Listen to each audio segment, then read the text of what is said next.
Friends, good afternoon. আজকে আমি তোমাদের সাথে শেয়ার করব আমাদের বাড়ির ছোট্ট ছোট্ট কিছু ফুলের গাছ। তো ভিডিওটা স্কিপ না করে ভিডিওটা দেখতে থাকো। আর ভালো লাগলে প্লিজ একটা লাইক, কমেন্ট, শেয়ার, সাবস্ক্রাইব করে দিও।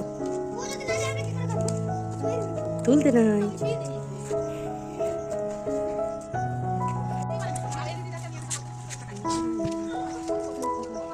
আমি এখন প্রতিদিন থাকো তো